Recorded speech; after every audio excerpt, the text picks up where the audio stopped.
Promises. Yep. Hello, everyone. Welcome to Penny for a Tale talks about optimization. My name is Mitchell. I'm the host of the show and moderator of the discussion. Some things to note before we kind of jump into everything is that Monday we are playing Lex Occultum, a 18th century game by Riot Minds. It's going to be a lot of fun. And then Tuesday, we got nothing else. So actually, it was just that Monday. I keep thinking it's Tuesday, but it's not. Maybe I'll make it something. I shouldn't though. In any case, we'll go on to our first guest, and he will introduce himself. Hi, everyone. I'm Joe Perry, affectionately or semi-affectionately or not affectionately known as Gaming Satan. I've been, playing tabletops, running LARPs, all of it for just about a decade now. In my real life, I'm a cybersecurity expert, so I really just stick to numbers there too. Hi, I am Mr. Smith. I've been gaming for nigh on 30 some odd years, running LARPs, tabletops, playing in all manner of things. I too am a cybersecurity expert. You can read my musings and security philosophy as well as scotch and coffee at IamMrSmith.com. Hi, folks. My name is Jacob. I've been doing various gamings for about the last decade. Currently, I'm mostly involved in running collaborative parlor LARPs with Joe here. In my free time, I am a graduate student studying physics, which mostly means I write code that doesn't work and then shout at it and then drink. Cheers. Hi, I'm April. I also have been in various sorts of games for over 10 years now, and I do, I do accounting work, so numbers. And for my hobby, numbers. Yeah, and I just do this. Yeah. All right, so today we are going to be talking about optimization in tabletop role playing games as well as LARPs because they're kind of, at least in the way that you approach is similar things. For the most part, I'm going to be moderating, so I'm not going to say much, but I'll be asking questions. I am not like committed to that, so we'll see. We'll see. Any case, as a general, the rules are always respect each other. You guys are all friends, so that's awesome. You can curse on here as much as you want, though, because we are a mature channel. I could not do it any other way. Fucking yeah, we are. Fucking yeah. Let's soak up that PG-13 rating and just go right up to R. All right, so the first question I have for everyone to help us define everything. What are the differences between a min-maxer and an optimizer, and is there a difference? Who goes first? Go ahead, Joe. Cool. There's not really the key difference between a min-maxer and an optimizer is whether you like the person you're talking about. And there is a lot to be said, and we will probably have a lot to say about the attitudes of people who are often described as min-maxers. You get into the absurd epithet of nerdball that we can take down in a little while, but the concepts of people who have very distinct focuses to, people might argue, the detriment of the game. But yeah, the core of the question, a min-maxer or an optimizer or just someone who's good at mechanics, they're the same person depending on your relationship with them. I 100% agree with Joe. I think the nomenclature is really about whether you're jibing someone, whether you're close friends with them, whether you dislike their play style. Ultimately, though, it's all about understanding the rule set and maximizing, optimizing that character build to meet that rule set. However you want to call them, that's what they are. I would chime in, and I would also say that I always approach the mechanics of the character that I'm building from a perspective of what I'm trying to do with that character, how they're fitting into the game, how they're fitting into the story that I want to tell. People are min-maxed. I am very good at doing math and breaking games and very bad at selling people on things.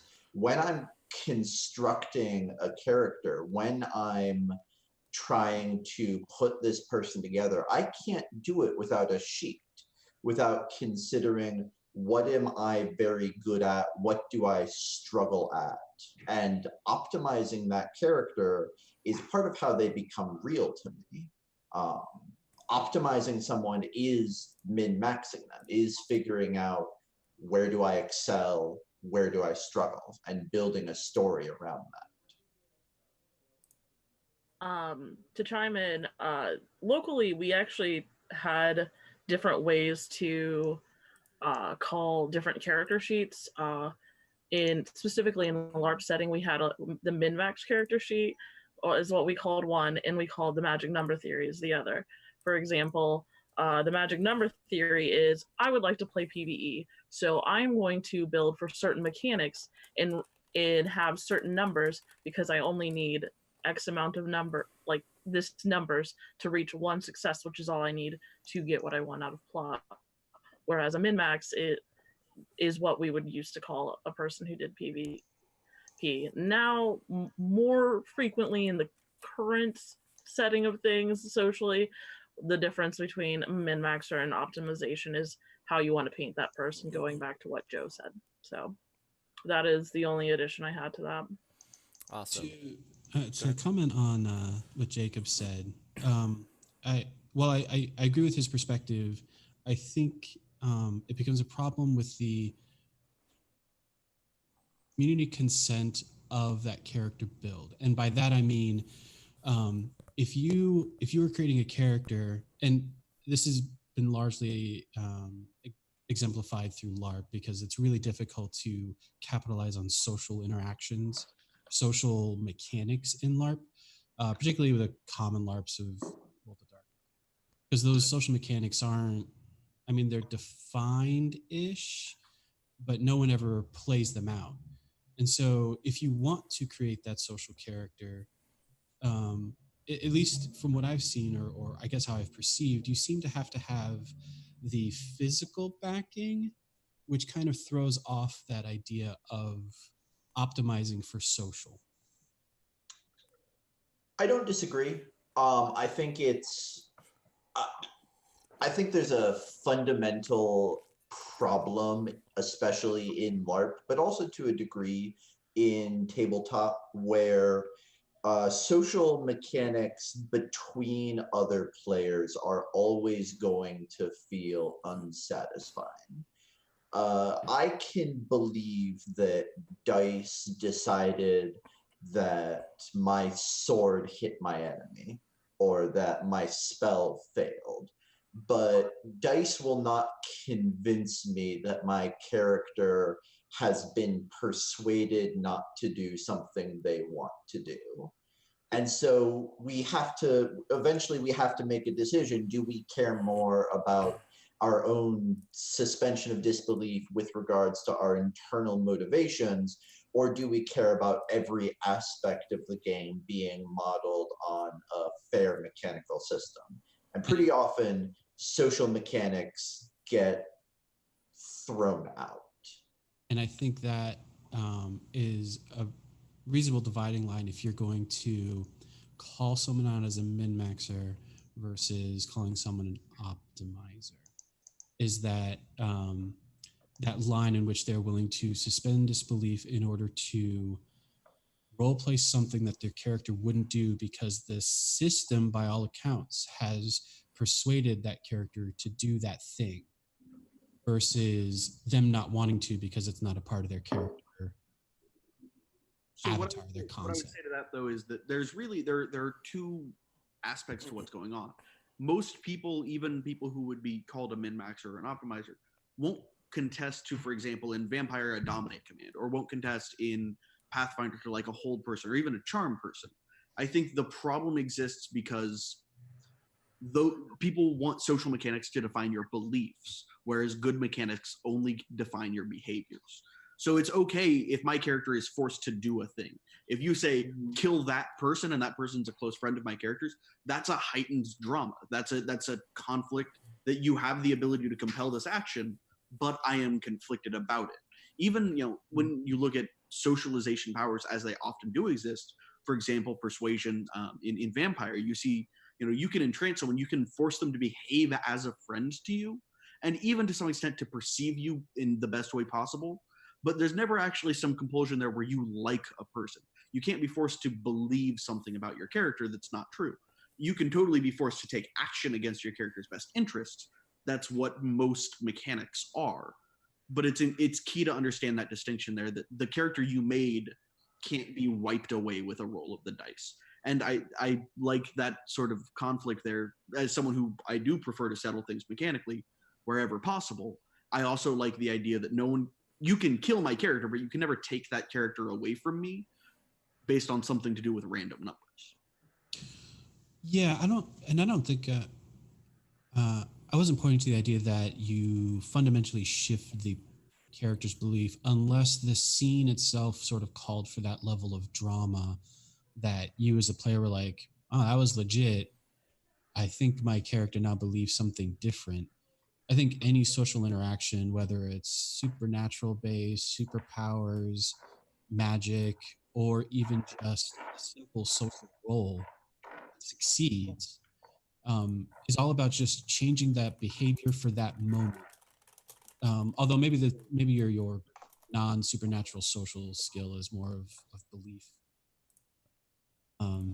But yeah, I definitely understand the distinction between behavior versus belief in that sort of deep-seated character sense. April, did you have something to say? Yes. On the matter of social mechanics, I think a large part of the issue, at least for me, when it comes to mundane social mechanics and people using them like bricks or sledgehammers, for lack of a better term, is it really comes down to a fundamental thing for all LARPs, all RPGs, all tabletops, and all gaming in general is you have to set expectations. Setting expectations for what kind of game you're playing will actually, in my opinion, take the hurt off of character optimization, because when you set the expectation of what we do for social mechanics is you're in control of your character, you have to do this thing, here is a way that you could enunciate that and help that. A lot of people lose that, and I think a lot of STs, DMs, GMs, anything you want, whoever is running the game needs to be the reminder for players is people can use social mechanics as a brick, but it is up to you to set the proper expectations with your players in the first place, because the whole fundamental concept of this podcast in this Twitch stream is that the talk of why character optimization, whether or not it makes you a good or a bad player. And in my opinion, any LARP, any tabletop, anything worth its salt, you set expectations at the very beginning, and it makes the whole conversation of what makes a bad player less about mechanics and more about people. I agree with that for the most part, but I will say that I think there's a problem in a lot of the culture of wanting to take that and use it to try and blanket ban what is seen as optimization. And I think that, if you want to do that for your game, I'm not going to be able to stop you. But I think that games lose a lot when mechanics are de-emphasized.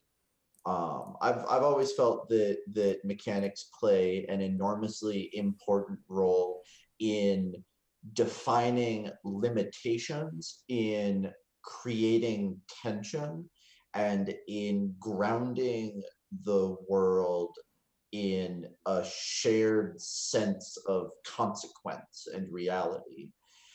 Setting expectations is absolutely the golden rule. in all games. 99% of problems happen when players come in without understanding the expectations the game has of them. But I also think that I get concerned when I see people try and turn around and use that to say, okay, expectation set. Min-maxing is bad in this game. I would have vehemently disagreed with you 7 years ago. And since actually knowing you guys for the last 6 years, which actually surprised me. Wow. Yeah. Yeah, it's been pretty crazy. No. And I distinctly recall having this exact same conversation pretty much the first game I met you guys at. So yeah, I would have vehemently disagreed with the idea that mechanics are required for a system. And even now, to some extent, I don't think they are, but that sort of goes into that underlying factor of communication first, right? So if you set aside the communication first portion, because I think we all agree that understanding your audience is critical, right? So there's that. I think that a fundamental part of mechanics play, rules play, I guess, is it throws away some of the mystery that can happen in a story. Because you are so, at my perception, rules players, mechanics players tend to be so aware of every aspect of the rules system. There's no surprise that can happen within that story that creates the sense of drama that I'm personally used to. So for years, I always expected that the DM would, or the game master would adjust some aspect of a monster, or maybe a particular spell or thing wouldn't quite work the same way because of a dramatic moment. And so there would be that subtle difference in the rules of the world for that moment, because cinematically it had a weight to the narrative. Now, I say that my opinion has changed because I had that same belief regardless of whether you had 4 people around a table or 400 people sitting in a room playing vampire, right? And now I've come to understand, thanks to the love, the necessity to normalize the rules of the world to make sure that everyone plays on an equal playing field. I think that perspective has some cons, but I understand the pros in order to make things organized for large play. I am actually glad that you addressed a note there. It's something I was kind of hoping would get brought up. The idea of mystery in a game and deep knowledge of mechanics taking away mystery. I've had that conversation with people before, and what I try to point out is, quite probably the best written mystery ever are the Sherlock Holmes novels. And what's key about those novels is at the end, it's not an absurd twist. It's not a twist that's beyond reason. It's a twist that makes you as the reader say, oh, because of, and all of the, oh my, and it's a revelatory moment. I reach back to the Hitchcockian, the bomb under the table. If I am aware of all of the facts that could be, and I'm not shocked by some sudden twist that doesn't make logical sense to me, it's a much more impactful moment. When I get to, one of my favorite things to do as a storyteller, I pride myself on having a very deep knowledge of the system, better than I would say probably almost anyone I've ever met. I can use my knowledge of these mechanics with cosmetic changes, which is something you address and I think people should do more of. I think we need to agree on how physics works in the universe, but if you want to use lightning bolt, but it looks like a fireball, that's great. That's thematic elements that are important to control. But my thing is that I love using mechanics with nothing more than a cosmetic change to create mystery for the players who understand those mechanics and the players who don't. Because if I'm a player who understands the mechanics and you do something that is logically possible in the world, but doesn't make sense based on my understanding of the world, when we come full circle and you reveal how it was done, that's a revelatory moment for me. That's a moment where I enjoy I get to retrospectively enjoy that story with a greater depth and understanding. And I think there is a great deal of mystery that can come from a deeper knowledge of the rules. Now, I will also say, and I will admit freely, that doesn't happen all the time. A lot of times when a storyteller who maybe doesn't know the rules as well is like, here's a mysterious creature, and we're like, oh, cool, that's horrid form, but he's got the skin thing, neat. And I get that that's a problem for newer storytellers, and obviously we get back to the what are the expectations for this game and that sort of thing. But it is reasonable to note that you can't set the expectations that I won't know what you're doing. That's not really a logical expectation to set. So I see why people have that concern, but I think that it's based on a false understanding of how mystery can be written. I think also that one of the places that setting expectations is very useful is, in my experience, most of the players who really pride themselves on optimization will absolutely respond positively and with understanding to a DM or a storyteller saying, hey, guys, I get that you love the mechanics here. I don't. So I'm going to stick by the rules, and you guys can play the characters you want to, but you should not expect me to try to challenge you with these mechanics. I'm not going to be able to shock you. I'm not going to create mystery here. And if you're okay with that, we can move forwards. I think a lot of storytellers, though, are afraid of doing something like that because it just naturally creates a somewhat condescending relationship between that storyteller and that player. It's kind of hard to look at the storyteller and be like, you are the god of reality. Also, I'm pretty confident you don't know how to put a table together. Like that's a challenge in that relationship between the storyteller and the player. Yeah. I also feel that as a storyteller, you shouldn't have to rely on the customization of mechanics to tell a true mystery and to tell a true story. If we're talking about LARP here, some of the greatest mystery reveals are purely non-mechanics. That can also be debated. But in my opinion, some of the best part of the story that we play in, the game that we play in, are the story elements that doesn't necessarily have anything to do with customized mechanics. It is finding out that this person is actually a Diablerist, a mechanic that exists, for example, and finding out the reasons and it really relies on, if you are feeling helpless with mechanics, you should take a step back and say, what does this story accomplish?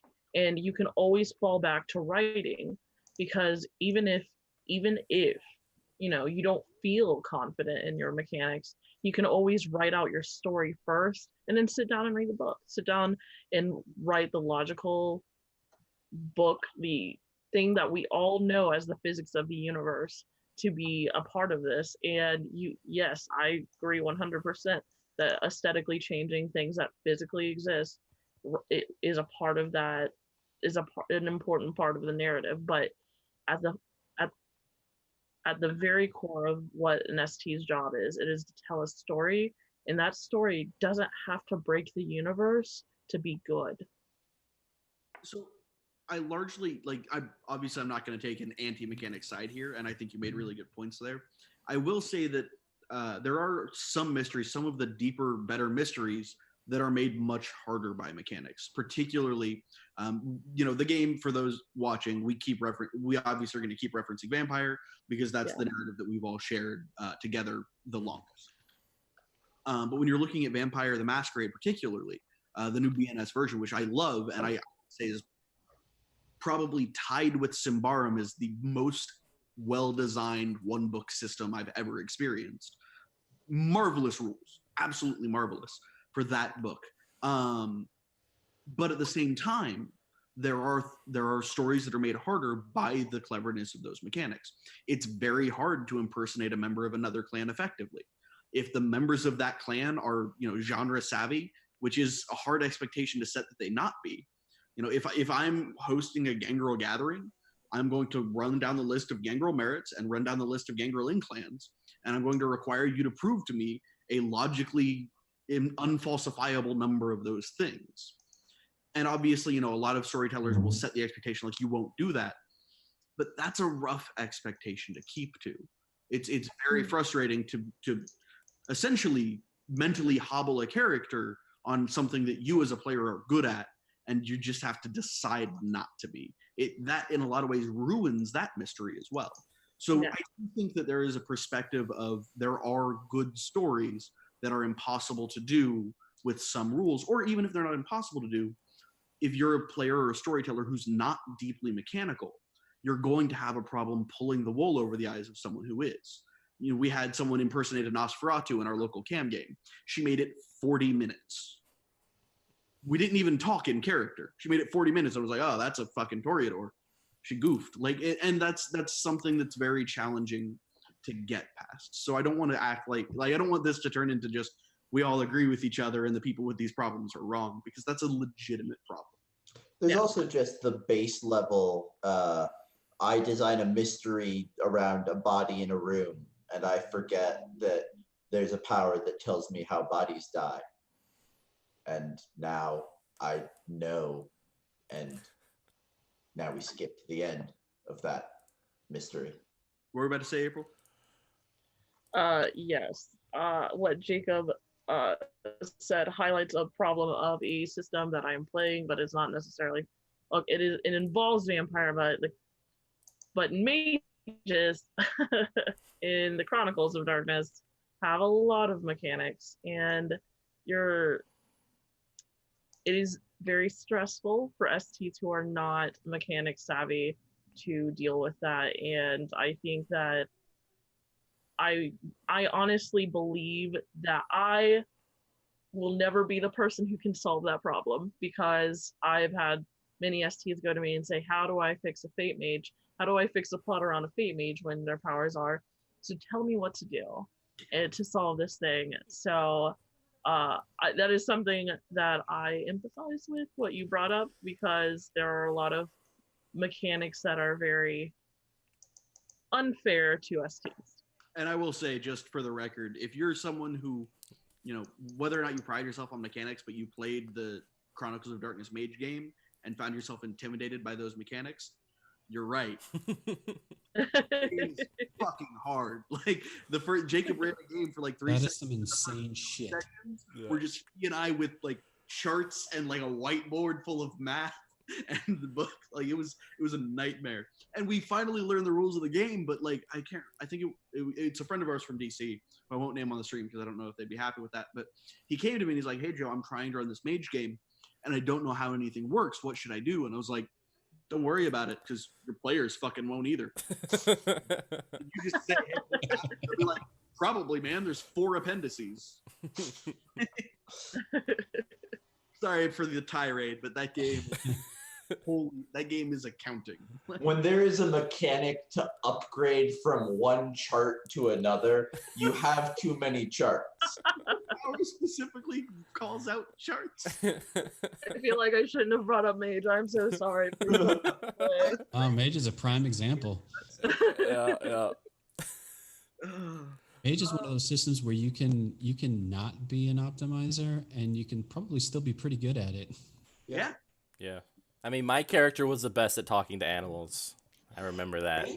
Mage is also sort of one of the places where the mechanics go to such an extreme that the storyteller is just sort of explicitly allowed to make up their own mechanics. This is true. Is that there are like 5 mechanics written down in which the storyteller just gets to do whatever they want. Even in the last version of Mage, I was running a convention game with like 60 players. We start a combat, and it's like, all right, if you're in this room and you have a power that says you go first before anyone else, no matter what, please raise your hand. And the guy in front of me was like, there are no powers like that. And 16 people raised their hand. All right, you guys come to the front, and we're going to hash out which one really counts. But so to pull it back to what we were sort of discussing, the reason that I don't have a problem with that, and not to speak for anyone else, but the reason that a lot of the people that I've played with don't have a problem with that aspect of the storytellers making things up is because that's a defined part of the setting.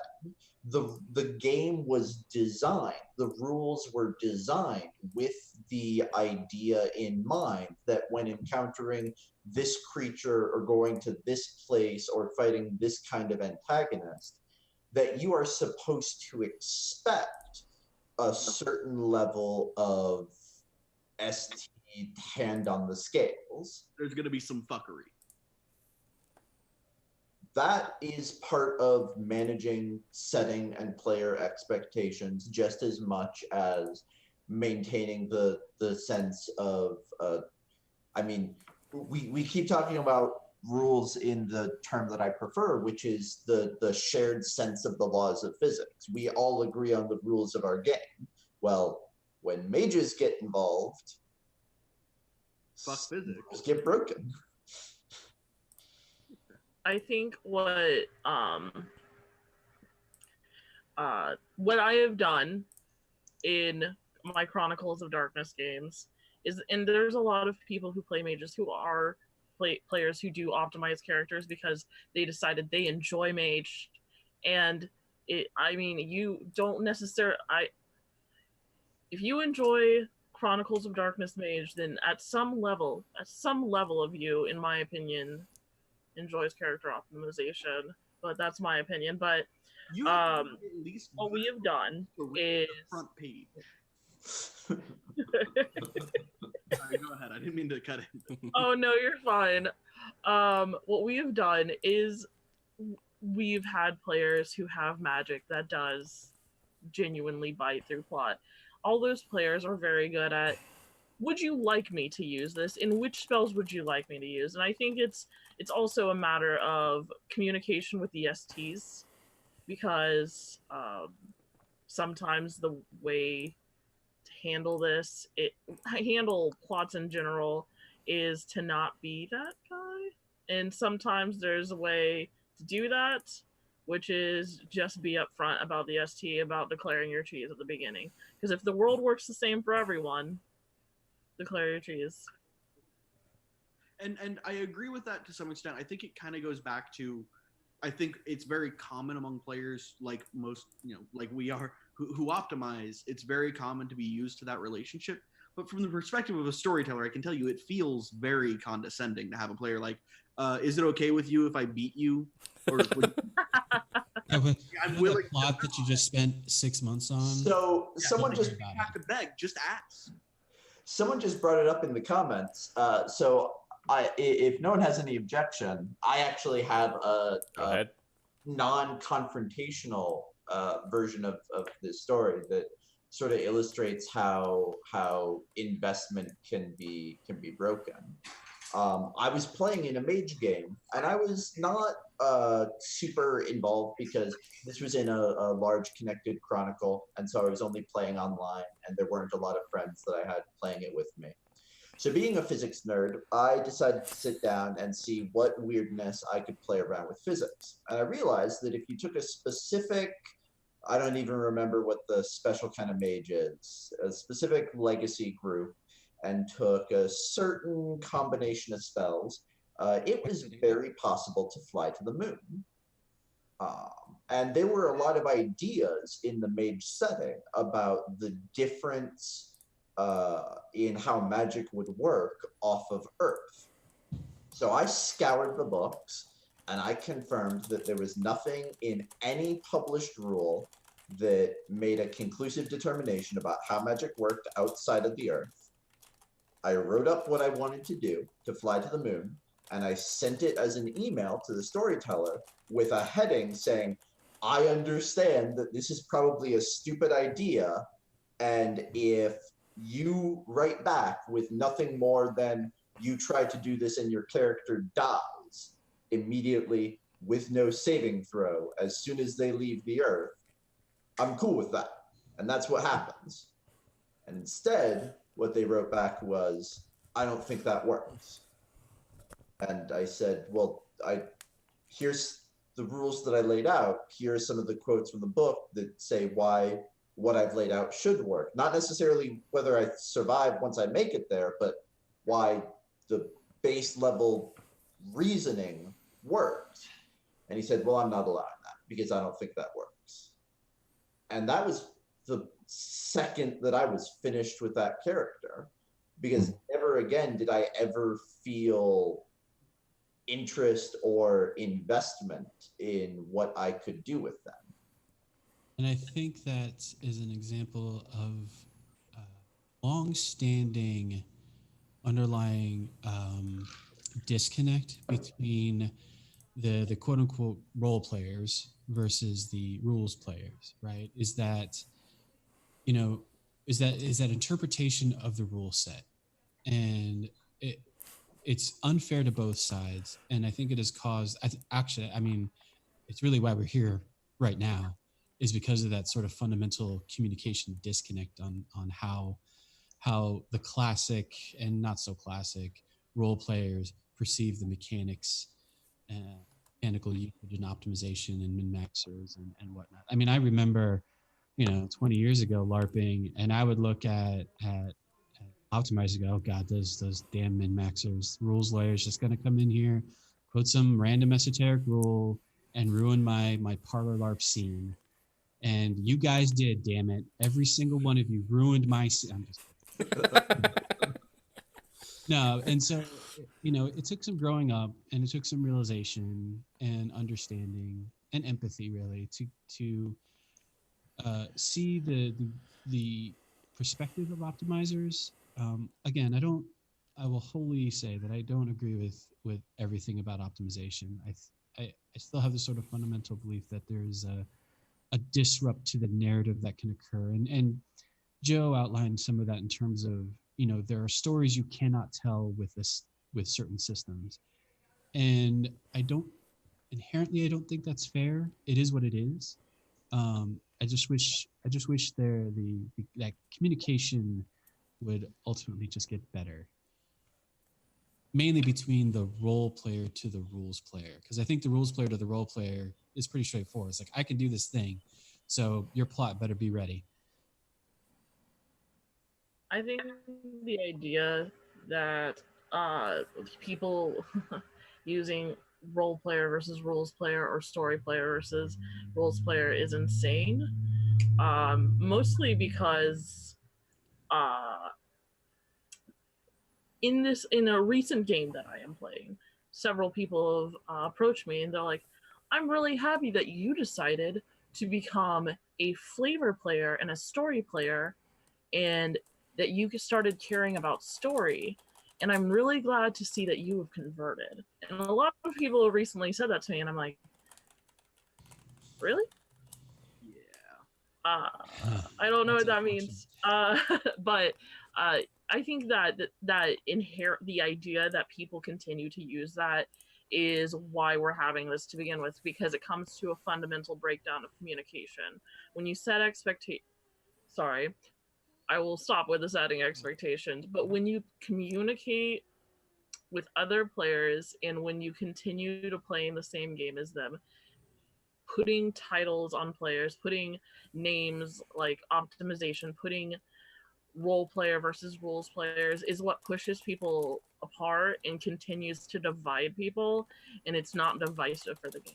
It's not doing anything besides creating more conflict instead of asking what can I do, because I am frustrated because Joe brought in a fate mage and serendipity says he enters whatever number in his phone and he calls the plot, and I'm upset about this. Or he uses a spell in D&D that was from the Guildmaster's Guide to Ravnica, and I wasn't prepared for that, or just any number of things that people aren't prepared for. Instead of focusing on what can be done with those frustrations, we're focusing on, well, why are they not bad people? Why are we continuing to use these things to divide people? So it is a social problem for the nerd of our time, and to be honest, it's a social problem going back as far as I can remember. In the grand scheme, I think you are always going to have those sort of identifiers within the gaming community, at least in terms excuse me, at least in terms of, RPGs, tabletops, LARPs, and what have you. Just because I believe, I firmly believe there is that divide between how much you focus and worried about the character build versus how much you're focused and worried about how you play that character in the world that's presented to you. And so before we dig further into that, Mitchell, I was under the impression you had questions. Yeah, but I am way more interested in just kind of the flow of it. So I mean, if we wanted to bring it back, just to kind of slide along my questions, and then obviously go back onto what we were discussing. I'll attempt that. So my second question is number two. So, what are the good things associated with optimization, and what are the challenges that are associated with it? For me, one of the hardest things I find is going into a Pathfinder group, because I find that a bad and a good character has so much degrees in between that I find it hard to figure out how optimized or good a group is, so I don't stand out. And sometimes I'm afraid of standing out, because then everyone kind of gives that, oh, how much damage did you okay, and they all look at me, and there's shame, they're trying to shame me, and then Which in our group was always a badge of honor, but I know. So what do you guys think? Sure. I So have something to weigh in on tabletop wise. So tabletops, LARPs, and other games are different. Tabletop wise, if you are bringing in a character sheet and you aren't familiar, if you aren't familiar with the people you're playing with, in my opinion, one of the things that I like to do is I like to talk about my build and what I plan on doing, because that sets up with the others what I am doing. And one thing that I saw in my personal experience, I sat down to play a D&D game with a few other people, and one person at the table was just like, all right, so I'm gonna see how many D6 I can stack on this sneak attack. And another person at the table was playing a rogue, and that other person just looked at that other person like, oh no. And I think that one of the challenges of the optimization is a challenge in making sure that if you like just being like, I want to see how high I can set the bar, tell the people that there's nothing wrong with just being like, I want to see how high I can set the bar, because using D&D as an example is Gary Gygax you created the Tomb of Horrors to find all of the optimized players who are just like, I have built the god character, and he created that adventure to say, let me see if you can last. And that is the reason he built that, is because it's not necessarily that it's a it doesn't matter who is a optimized character, who is an optimized player or not. It just, he decided to build this for the people who enjoy that, because he was like, you want to play the arms race, here is something fun for you to play. And something good about character optimization that I've seen in my tabletopping experiences, a lot of people who come new to the game, or at least come to the tabletop, is like, what can I do with this? I'm not really familiar. And seeing people who know those optimizations and know the way to build a character that person really wants, and they see that they're able to confidently and competently accomplish what they want to achieve, that is what is really great about optimization from my standpoint, is seeing that person being like, okay, 60% of the time I can do what I set out to do. My character is competent. Well, preferably higher than 60, but it was just a random number here. So I think that in at least the tabletop setting, that is a problem and a benefit to character optimization, is that you can either hurt your group by not telling them what you're doing, or you can just help your group by showing them fun ways to do what they want, and even actually work together to create something even more ridiculous and fun. So what I will say is, and I'm glad you addressed this point early on, the idea of the solution for games or whatever. We always talk about how to run games more effectively, and the truth is there are a lot of different kinds of game. Because and this actually goes back to another problem that I kind of have with a lot of the way we discuss these questions in gaming right now, where we say the key to solving this is communication. I've said it literally in this stream, but there's a challenge behind that I think we often miss, which is I can honestly communicate to you my intent, and you can honestly communicate to me your intent. And we both believe we understand one another, and we're both wrong. The most salient example I can give is Pathfinder related. I had an ST or a DM come to me. This was a couple of years ago for a little game he was running locally for a couple of our friends, just kind of a work kind of thing. Super cool. And I'm like, hey, how long have you been running Pathfinder? It's like, oh, for like 10 years. Cool. Experienced DM, experienced player. It's going to be a great time. And I was like, so what books are you looking to have in this game? And he goes, everything. We're going to have everything included. It's going to be awesome. So I hear that as someone who's been playing Pathfinder for about 10 years and knows that each book is an added layer of go fuck yourself. I was like, oh, he's saying this is going to be one of those ridiculous like arena campaigns where it's just you bring your crew, I'll bring my crew, and it's pistols at dawn. So I built for that. It's a 15th level campaign. I walk in there with a mage who just is a dragon. That's what he does for a living. He's just like, all right, the fight starts, dragon, and kills things. And he comes in and like the antagonists are like quicklings and like low level fae. And he just wanted every book because he wanted all of the cool themes to mishmash into this like multi-setting game. I heard all the books and was eating his gods. And we were both honest. And we both thought we were building the same kind of game together through every stage. But the truth is that we just fundamentally saw the game differently. And that was a problem.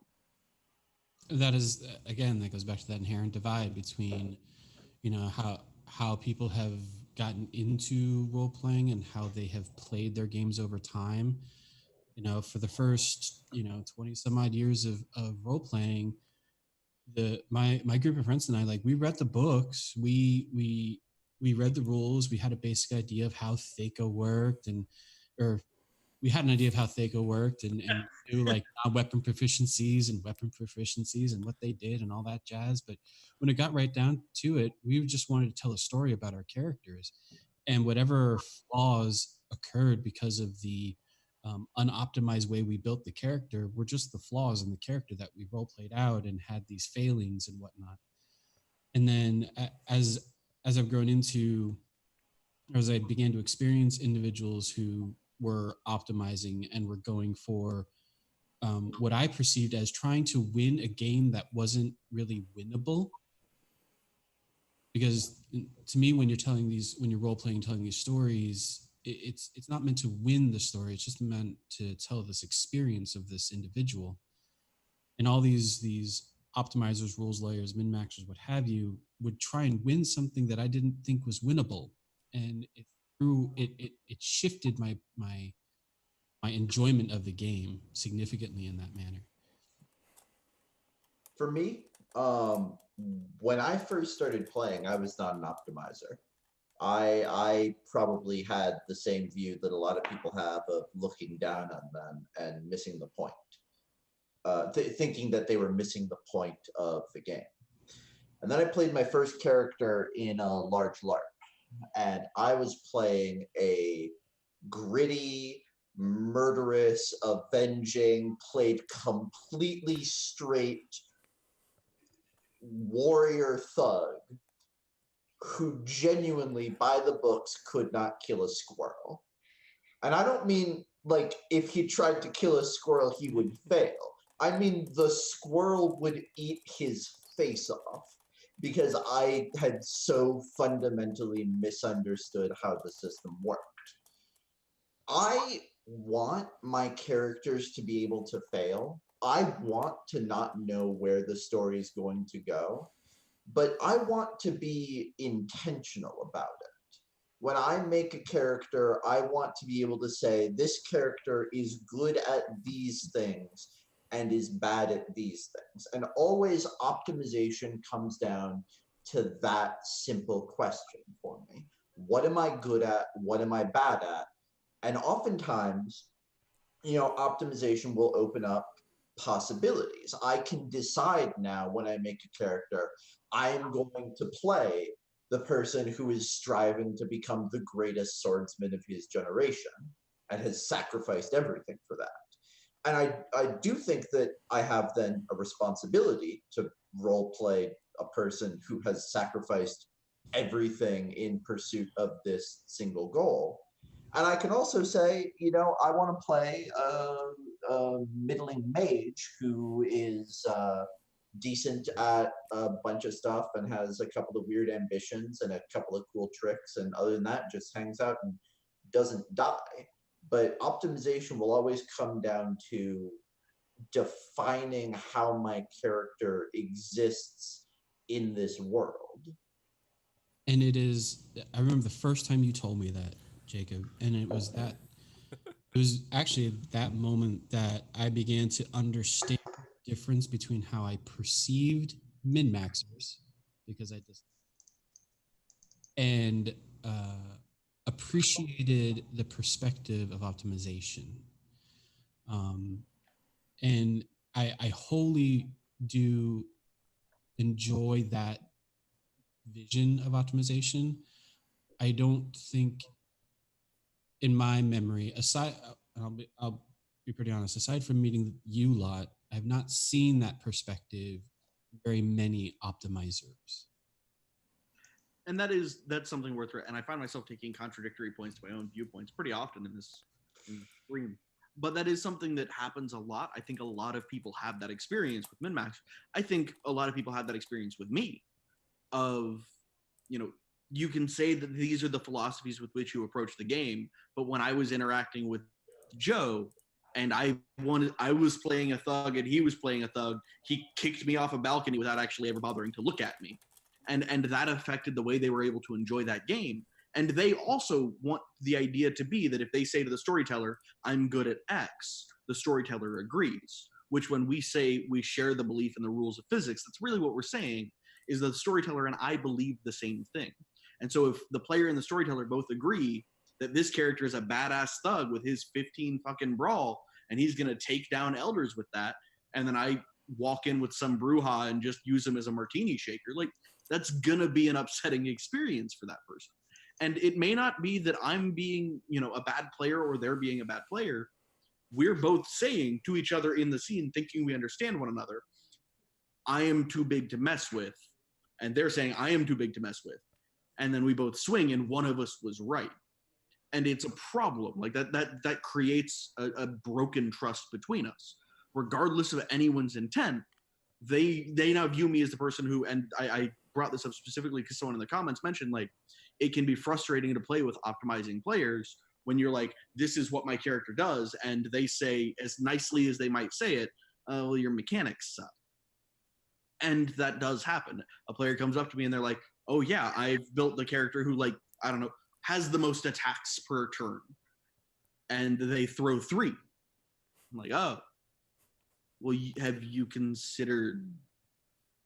And then everything else I say just comes across as a critique and makes them feel like I'm showing off. And that's a valid perspective to have. And that's not something that we can just communicate around easily. Having been on the receiving end of that, not from you, Joe, but historically, I can say that is an accurate sentiment. That having someone, and see this has happened most in LARP just because LARP is so large these days and so communal versus your tabletops, which is just your friends around the table. Generally, you guys know each other. Like when you're sitting around a tabletop, everybody knows everybody. You know your rule sets. You know who likes to do what with their characters, and everyone's got the type. When you're talking about 100 people, 200 people, 1,000 people, and 2 people walk into the same room and they both are claiming to be the biggest badasses in that room, someone's going to be the bigger badass. And it could be two optimized people, or it could be two non-optimized people, or it could be a non-optimized versus an optimized. And it's that non-optimized versus optimized which really gets to the crux of the problem, because there's this unnecessary and unintended patronization that can occur, because someone walks in, that non-optimized person is like, I'm just here to tell a story about how I'm this cool fighter, or I'm this great wizard, or I'm this what have you, and then they get schooled and their entire view of the world that they were living in has been rewritten. When you're playing a badass, you're fine losing, but you still want to feel cool while you're going down. Right. Going up against someone who has just built their character objectively better than you, yeah, you start to question the very framework of the character you were playing. It makes your story feel invalid. Right. And then that gets into this underlying belief that, or it gets into now this game that I have enjoyed because it has been constructed and done in my quote unquote worldview, has now fundamentally shifted, and this game is no longer fun for me. So I kind of have two conflicting stories on this subject that I think I just kind of want to try and address my perspective on it, and actually represent my own thoughts. I think in this stream. So both times are actually at the hands of Rob Paul, which I think is fun. For those of you who don't know him, Rob Paul's a really fantastic LARPer, and he runs a lot of really big games, blockbusters, stuff like that. But I knew him in the before times when he was the guy that I called a min-maxing douchebag from DC. And I called him that for like a year. And that was mean, but it was from a place of honesty. And so the two stories of it, I was playing my very first LARP character in an organized club. He was a gangrel, and he was of the opinion that he was a badass. He was not a badass. In my local game, he did fine because nobody else was really mechanical at the time either. But when I went to DC and started an argument, they literally picked their weakest dude to beat me up. And that was pretty hurtful. I'm not going to lie.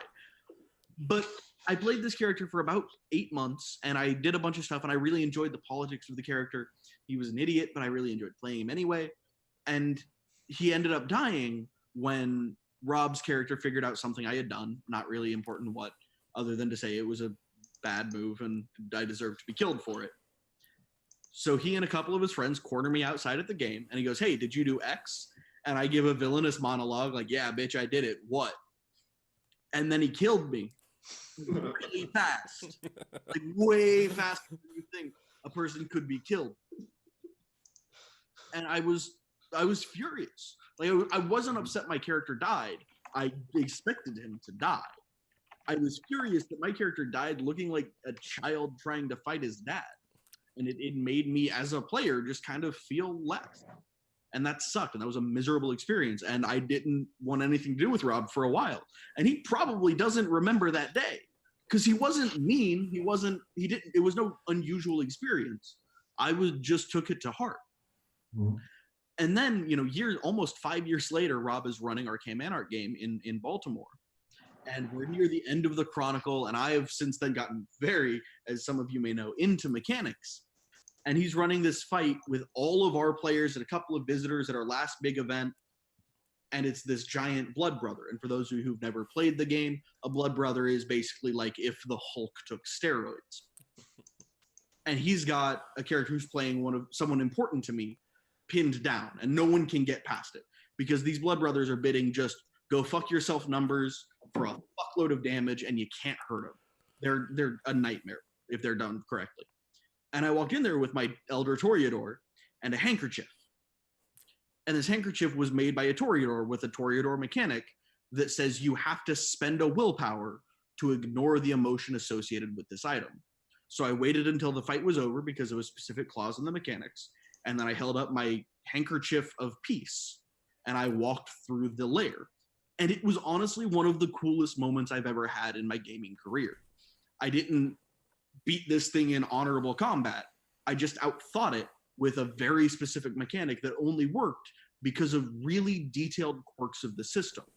And so I had gone from that perspective of like using the mechanics to this extent is mean-spirited and makes people feel less, to it creates this incredible opportunity to do something legitimately cool.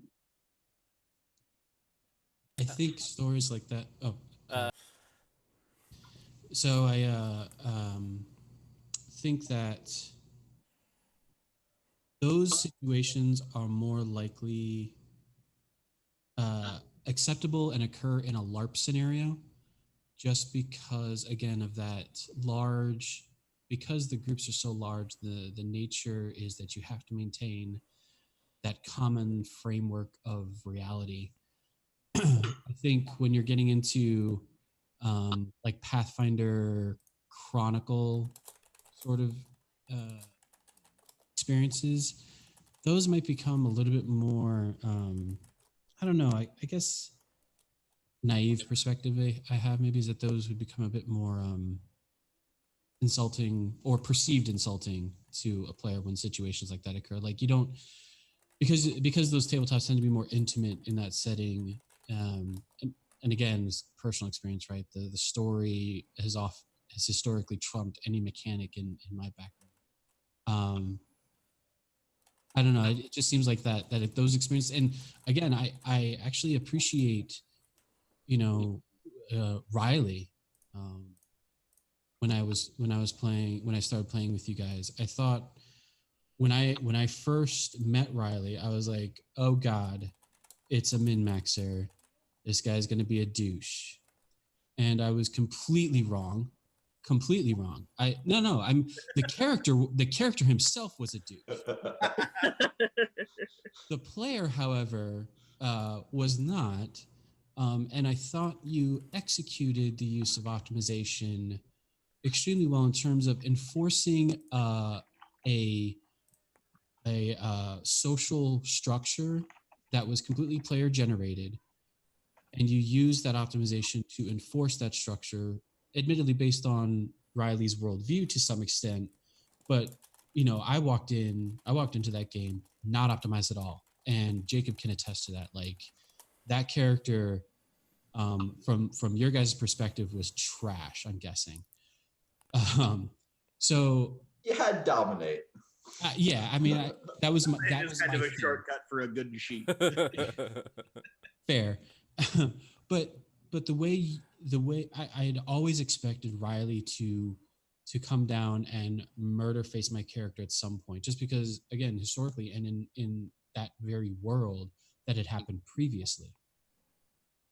But through a series of role-playing scenes that Riley and Smith had, there was this weird camaraderie that formed, whether through insanity or not. They were so perfectly the opposite of each other. There was just this like, I don't understand what you do, but I respect it. Yeah, and again, it was one of those moments in my gaming career, so to speak, where it began to blur my perception of rules playing optimization versus role playing, and how optimization can aid in the role playing side of things if it is done appropriately and if it is not heavy handed. April? I think that all of the perspectives given kind of really makes me realize that this whole idea comes from players who have bad experiences, because my first experience with character optimization is actually vastly different. I went to my first LARP and I wanted to create a character. I have never played D&D before. I've never played I've never played a tabletop before. I was just a free writer. Like, I know games. And my friend was like, do you want to come dress up and play pretend? I was like, that sounds like fucking fun. where do I sign up? And that's where I came in to my first LARP, and they're like, okay, we're making the sheet. And I was like, time out.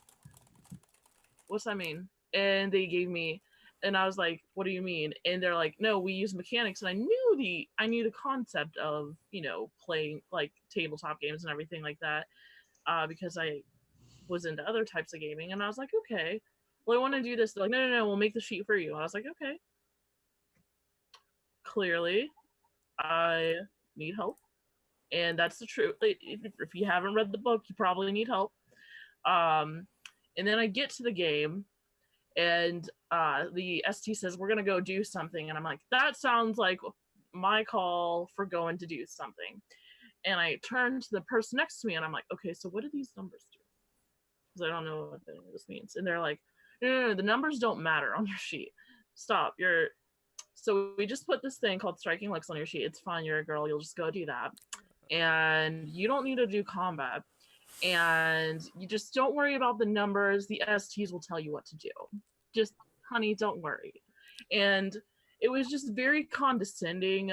The whole experience was just super negative. I sit down in this combat, and they're just like, well, we'll just take your sheet for you, and we'll let you know how damaged or not your character gets. I'm like, this sounds really fucking boring. I don't know why I'm doing this.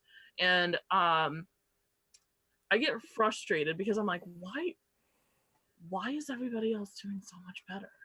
Like, I don't understand what's going on. And so eventually I learned mechanics because I was really tired of going to other players who had been LARPing, who had been role-playing, who had D&D experience, who had all this experience, and being like, so can I get something that does something? They're like, no, honey, character sheets don't matter. You're never gonna, like, it's never gonna matter. It's never gonna matter, honey. Like, stop. And it just comes from this super condescending, like, feel that I was just like, why? Why do I not why am I not allowed to do things? I don't understand. Like, why would I not want to do things? Why would I not want to be good at doing things? So, and yeah, you're right. Even if I tried to read the book, I would have needed help. But again, new person always needs help. But it's all those older players that came to me and are like, no, if you care too much about mechanics here, you won't have fun because then you won't care about story. I'm like, no. I have this story. I already have the entire story written here. If you involve a sheet and it has numbers, then why would I not want good ones? I don't understand the logic. And that's kind of my very first game of ever, like, existing with numbers in general, is just a bunch of people being like, yeah, but numbers really just don't matter. And that's why I generally have followed the path of character optimization, is because there was just that expectation of, well, you're gonna be inconsequential no matter what, so don't bother. And like, eventually I went to a different place where numbers did matter, and I could do these things and still play the story I wanted to play.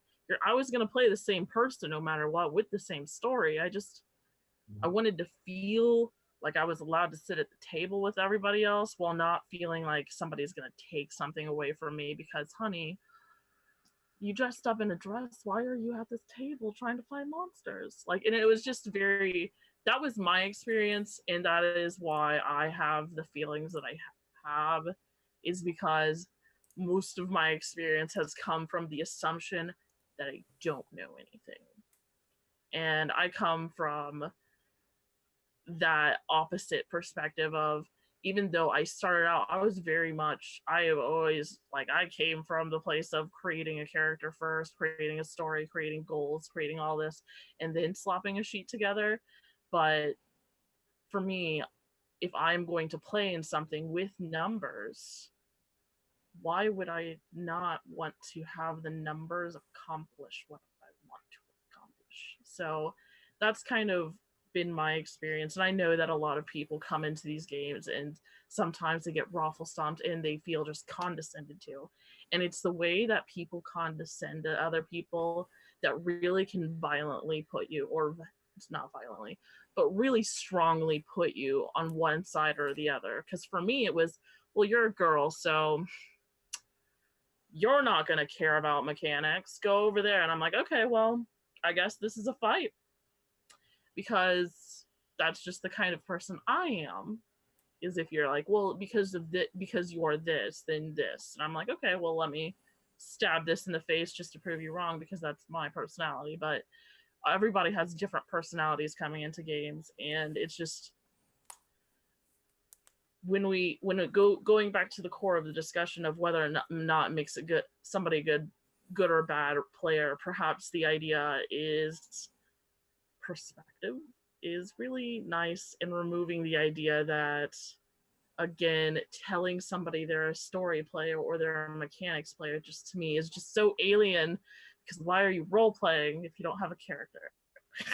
So that's my little rant.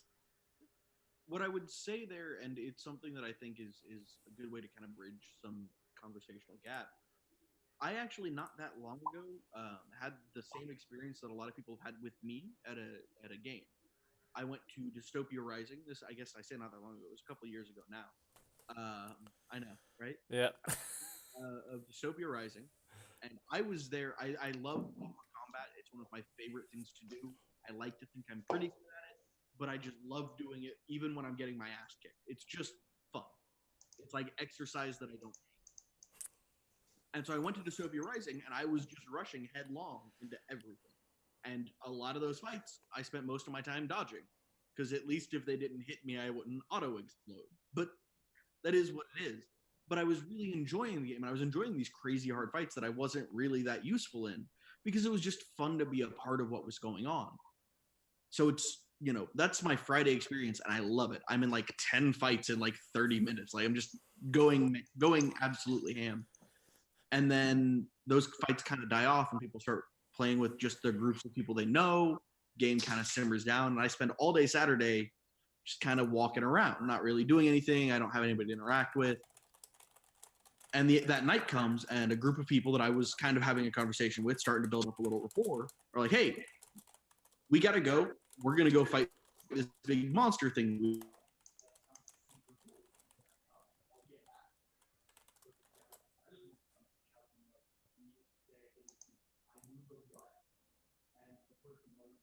Nope. Joe, you've lost it. I like that finger gun. Okay, sorry. Yeah, we lost you for a little bit, Joe. Yeah, you were stuck on finger gun. Yeah, so start from finger gun again. You were like, boom, pose. Made it to about Saturday. Okay, I made it to about Saturday, and it was awesome. Friday night was really cool. Saturday, I'm just kind of wandering around, not really doing much of anything, because a lot of those fights tapered off. People were doing role play with the group they knew. They were just kind of in their own little groups. So I didn't have much to do. That night, I was hanging out with this group of people. They were really cool. We were having a good time. We were having a conversation. And about, just kind of in the middle of our chat, somebody walks in, says something to the guy in charge. And he goes, oh, shit, we got to go. I was like, what's going on? It's like, oh, we've got to go fight this giant, crazy, evil monster over here. I was like, that sounds fucking awesome. Can I come? Like, I'll be your bat boy. Like, I know I'm probably not going to be that useful to this thing, but I'd like to say, I was there when. I knew them when, kind of thing. Just, I want to be involved in what's going on. And he was like, I'm sorry, dude, but we can't bring you along because, people are going to try and protect you and heal you or whatever. And this thing is swinging for enough damage that even if it doesn't hit you, you probably die. Like, you'll get there, immediately die, and possibly cause us to lose the fight. Which, tactically, that was the only call he could make. He was right. Like, my presence was dangerous to those characters. And in a game, he's playing their leader. He should make calls like that. But out of character, like, that immediately sucked the fun out of that weekend for me. I had no desire to go on combats. I didn't want to interact with these people who I'd been enjoying it. So I was like, why? Like, I'm at the kids' table. That's not fun for me. I'm not enjoying this experience anymore. And I think that's something that comes up a lot of, like, even with the absolute best intentions and honest communication, a mechanical, optimizing kind of player can really make other players feel uncomfortable and feel even unwelcome. And it's not their fault. They're not doing something mean, but it's a legitimate problem that I think when we talk about I'm not a bad person because I optimized my character. I don't think anyone's actually mad about the numbers. Well, that's not true. A lot of ridiculous and silly people are pissed that you're good at stuff. That's a fact. People suck. The species mostly exists because of murder and theft. So, like, that's a problem. But I think that most of the people who are acting in good faith aren't mad that you're good at stuff. They're mad that you make them feel like they can't be. And just flat out, there are people who suck at math and will never build a strong sheet. There are people who can't remember those rules and just will never do it effectively. And they might get a couple of cool tricks, but at the end of the day, if we're talking about this relationship between players and STs, and the ST brings out that Tomb of Horrors, which is my favorite game in the world. I love it. I play it at conventions with people like we're all drinking buddies. Because like if you're a Tomb of Horrors player, like the first door, which paintings will kill you. Like there's camaraderie there. Yeah. But people who can't play in Tomb of Horrors will always feel outside of that table. And I think that's something that we can easily lose when we're having this conversation. And it's disingenuous not to address that. Yeah.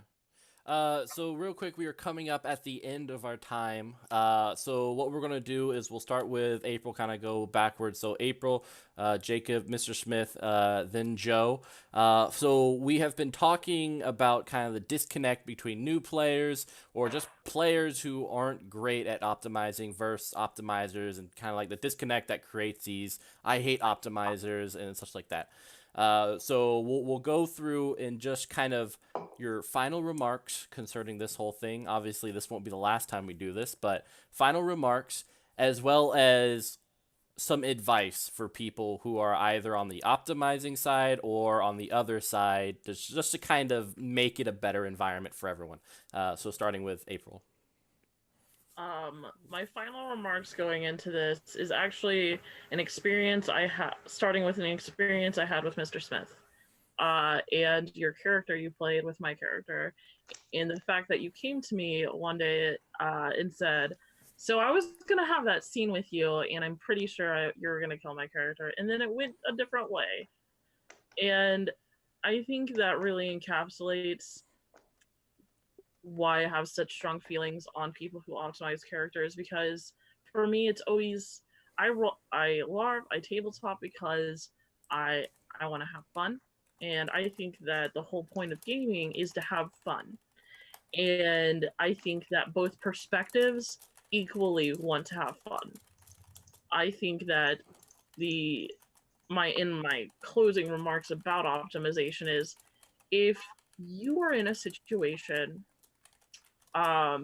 wherein you're dealing with people who are optimizing their characters, and that's going to be the game that you're playing in, and you are 100% allowed to feel frustrated, because if you are the person that you build a certain way and you don't build optimized characters, but you go into a game where you see Joe with his Tomb of Horrors buddies just being like this, and you want to go there because you know you're going to have fun, then sometimes it takes a little bit of self-reflection to just go to those people and say, hey, I'm not going to have fun because you guys optimize characters.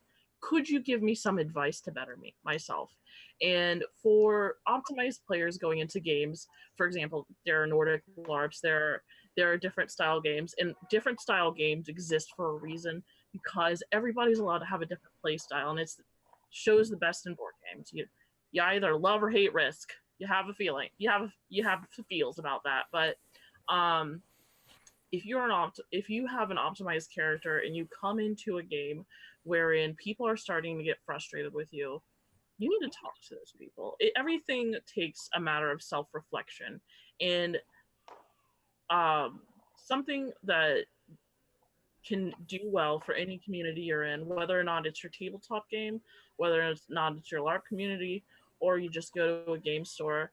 If people are frustrated with you, or you are frustrated with people, reflect on that and talk to them.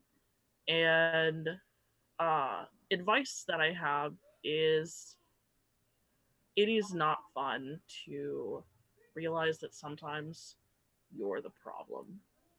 And it's okay to be angry that other people are just running over the rails with you. Like it's not fun. There are going to be times in gaming that you're not going to have fun, but the most important thing you can do, besides just addressing bad behaviors, most important thing you can do is knowing where you are in LARP and knowing where you are in tabletop and knowing where reading the people around you. Because if you want to have fun and you want your friends to have fun, then constantly check in with yourself. That is my advice. Awesome. All right, Jacob. So I started this stream when I introduced myself. I talked about how my process for building a character is very dependent on a sheet, and the advice that I would share is that there is always a question that I ask when I'm putting together a character and when I'm building the sheet and thinking about who they are as a person. Question that I ask is, what does this person do? What do they offer to the world around them? What are they supposed to be able to accomplish? What are they good for in their party? What are they good for in the world? And the answer to your question, I don't care what that answer is. I don't care if you are building a character to be a thug. I don't care if you're building to be the greatest gourmet chef on the planet. I don't care if you're building to be a socialite who genuinely can't accomplish anything in the... If you're going into a Pathfinder combat team and you're building a face, I don't care. You need to be able to answer that question, whatever answer you give. And the way that you build your character should be based around what that answer is. And to people who are optimizers, the advice that I would give is you are a resource for your game.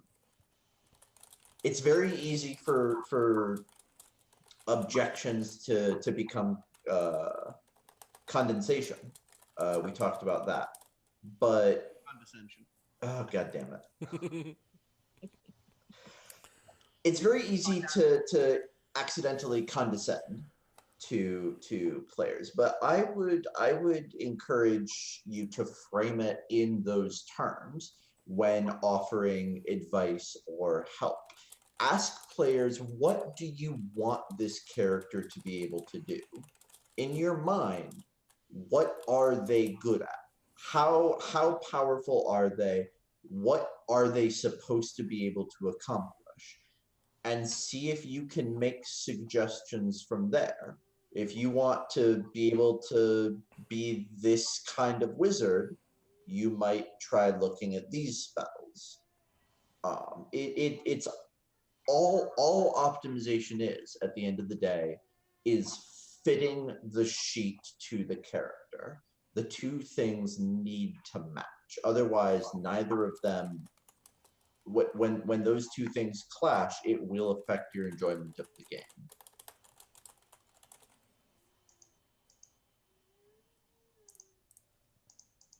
All right, cool. Mr. Smith, final words? My final words will go to my fellow role players out there. Do not hate upon those optimizers and their squirrely little ways. No, in all seriousness, we role play to explore new characters, to explore new aspects of ourselves and behaviors and avatars and creations that we've enjoyed to read or make up on our own. Use that empathy that you can learn through role playing to understand why someone would go the optimization route or how that level of optimization can assist in role play. And be honest with both yourself, as April mentioned, with your DM and with your other players. We always talk about knowing the audience as a GM, but as April pointed out, you got to know your audience if you're another player too. Know your party, know the players that you're playing with, and understand what their play styles are.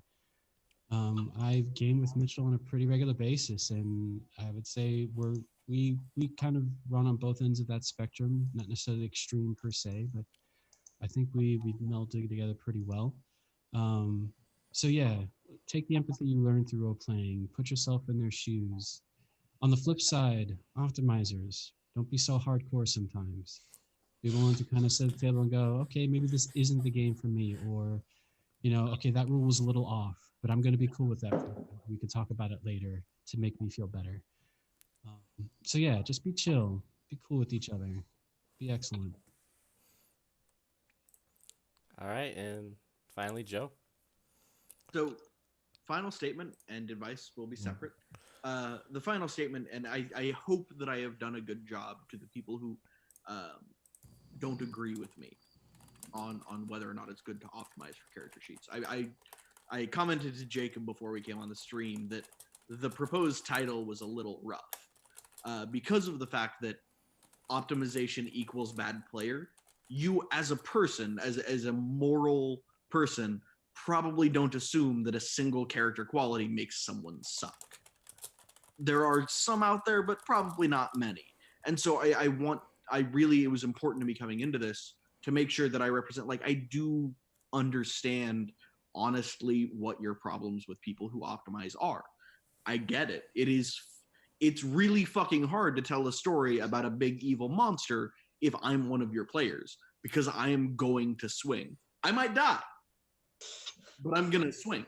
And that's not just about the optimized character. It's about how I enjoy roleplay. I am here to play a hero every single game. That hero may be a bad person, but I'm here to play someone who gets stories written about them, because I believe fundamentally, just like writing fiction is an intentional, and we do these things because we want to represent something.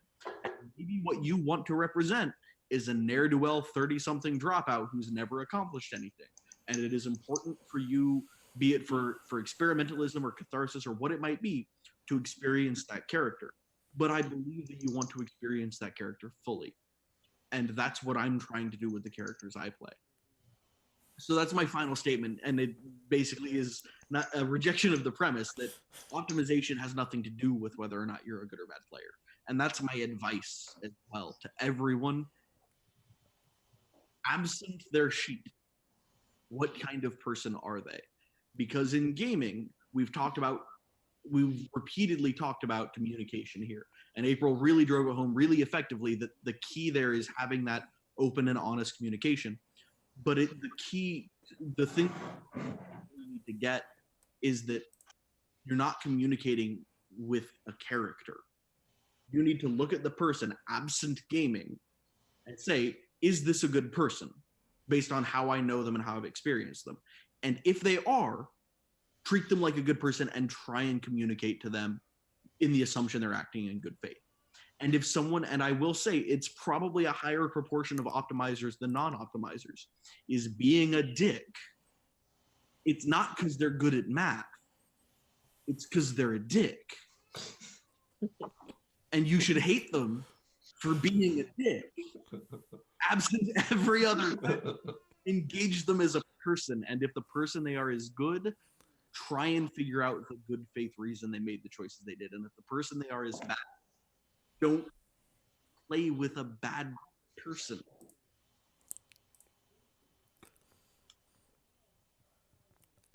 All right, awesome stuff. Sorry, it's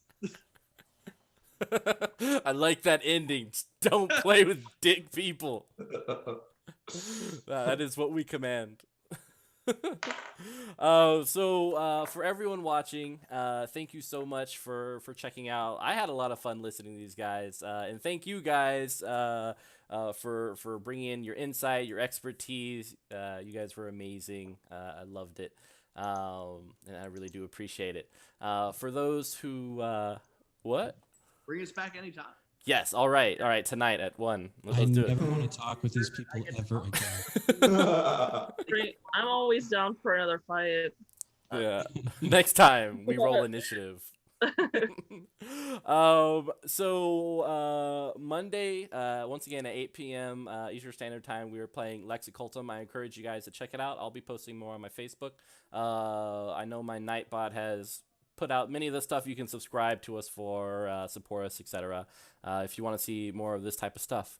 So once again, thank you guys for coming. This is Penny for a Tale. I'm Mitchell. These awesome people you love, and let's all give them a round of applause. Thanks for having us. You guys have a great night.